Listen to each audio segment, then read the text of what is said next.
Hello friends, waste Bengal आज India का most politicise state है। उसका बड़ा रीजन हो रहे इलेक्शंस और बड़े लीडर्स के बीच में ईगो बैटल है।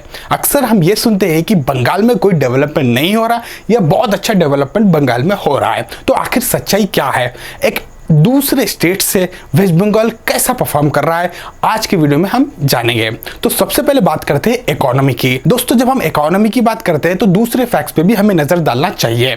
आपको बता दो, आज का वेस्ट बंगाल, बांग्लादेश और दूसरे कुछ रीजन्स मिलाकर एक स्टेट बनता था जिसे बंगाल सूबा कहते थे।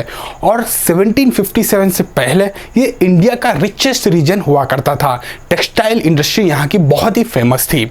और उसके बाद हुआ बैटल ऑफ प्लेसी 1757 में, और उसने दोस्तों सिचुएशन पूरी बदल दी, क्योंकि ब्रिटिश ने टेक ओवर कर लिया और बंगाल की इकोनॉमी को पूरी तरीके से क्रिपल कर दिया। और जो यूरोप में इंडस्ट्रियलाइजेशन स्टार्ट हुआ है, उसका एक बड़ा रीजन बंगाल का डी इंडस्ट्रियलाइजेशन है। यहाँ के इंडस्ट्रीज को बंद कर दिया गया और जो यूके से प्रोडक्ट्स इंपोर्ट किए गए हैं उसको जबरदस्ती बेचा गया, जिससे यूके की इकोनॉमी में काफी अच्छा इंप्रूवमेंट आया, जिससे ज्यादातर पैसा सोशल डेवलपमेंट और रिसर्च में लगाया गया। और इनफैक्ट उससे ब्रिटिश धीरे धीरे आगे बढ़ता चला गया। और एक बात दोस्तों, अगर ब्रिटिशर्स ने किसी एक इंडियन स्टेट पे सबसे ज्यादा नुकसान पहुंचाया है तो वो बंगाल ही है। खैर, अब बात करते हैं पोस्ट इंडिपेंडेंस की। दोस्तों, उस समय भी बंगाल इंडिया का रिचेस्ट स्टेट हुआ करता था। इनफैक्ट 1960s तक वेस्ट बंगाल की इकोनॉमी टॉप में आती थी, लेकिन फिर सिचुएशन बदलना शुरू हो गई। और अभी का जब हम आंकड़े देखेंगे 2019 के फिस्कल ईयर के, तो हमें पता चलता है कि वेस्ट बंगाल टॉप 5 में भी नहीं आता। उनका जीडीपी रैंक 6th है नॉमिनल में, और उनकी जीडीपी 190 बिलियन यूएस डॉलर्स है, जबकि जीडीपी पर कैपिटा दोस्तों 1600 यूएसडी है। और इसका रैंक दोस्तों 23rd है। और जो आबादी की बात की जाए तो बंगाल की आबादी 10 करोड़ है 2020 के हिसाब से। दोस्तों, जीडीपी पर कैपिटा देख के हम ये समझ सकते हैं कि वेस्ट बंगाल की इकोनॉमिक सिचुएशन अच्छी नहीं है, और उसका बड़ा रीजन है पॉलिटिक्स।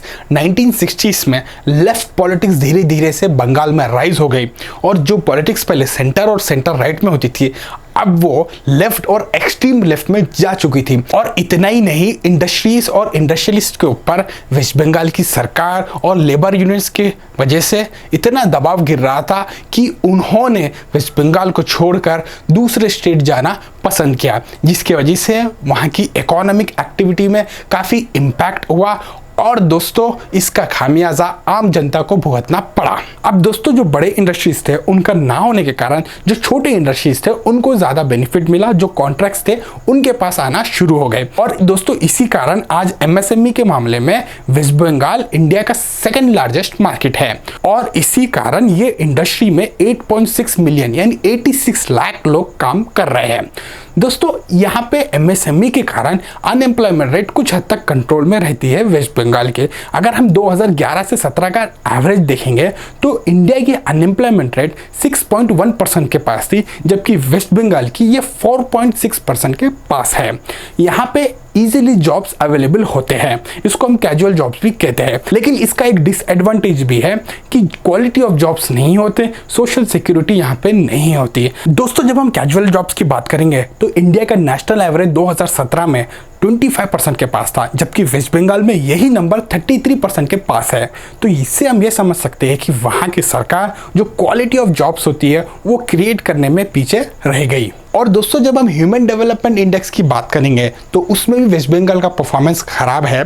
इंडिया का नेशनल एवरेज जो HDI स्कोर था 2018 में वो 0.647 था, और जो वेस्ट बंगाल को दिया गया है दोस्तों स्कोर वो 0.641 है, यानी इंडिया के नेशनल एवरेज से भी पीछे है वेस्ट बंगाल। और जो रैंक मिला है वेस्ट बंगाल को पूरे इंडियन स्टेट से जब हम कंपेयर करेंगे तो वो है 28, यानी काफ़ी पीछे है वेस्ट बंगाल HDI के मामले में।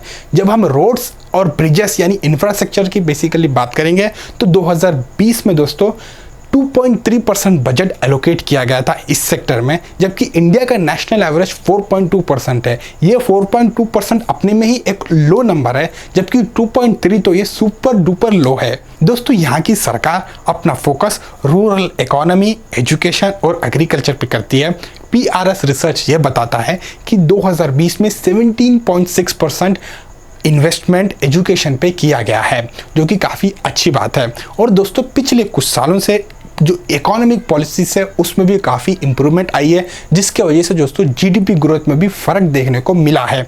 2018 का जीडीपी ग्रोथ 10% के पास था, तो 2019 में यही नंबर 14% के पास एस्टिमेट किया गया है। और दोस्तों अभी कोरोना के टाइम में हम ये एस्टिमेट कर रहे हैं कि हमारी फिजिकल ईयर 21 की जो जीडीपी ग्रोथ है वो 8% से पीछे जाने वाली है। तो इसी समय ये एस्टिमेशन किया जा रहा है कि वेस्ट बंगाल की जो इकोनॉमिक ग्रोथ होगी वो 1% के पास होगी। लेकिन दोस्तों वेस्ट बंगाल को अपने इंफ्रास्ट्रक्चर पर फोकस करना है और रोबस्ट इकोनॉमिक पॉलिसीज बनाने हैं। और दोस्तों एग्जीक्यूशन में काफ़ी टाइम जाता है, तो जो प्रोसेस है उसको इम्प्रूव करने की ज़रूरत है। अगर ऐसा वहाँ की गवर्नमेंट करती है तो आने वाले समय में वेस्ट बंगाल भी काफ़ी आगे बढ़ सकता है। तो बस इस पूरे वीडियो में इतना ही। आप इस टॉपिक के बारे में क्या सोचते हो और ये वीडियो कैसा लगा कमेंट में ज़रूर बताना। अच्छा लगा तो लाइक कर दीजिए, अगर सब्सक्राइब नहीं किया तो चैनल को भी सब्सक्राइब कर लीजिए। नेक्स्ट किस टॉपिक पर देखना चाहते हो वीडियो वो भी कमेंट में ज़रूर बताना। हमारा वीडियो देखने के लिए बहुत बहुत धन्यवाद। Thank you.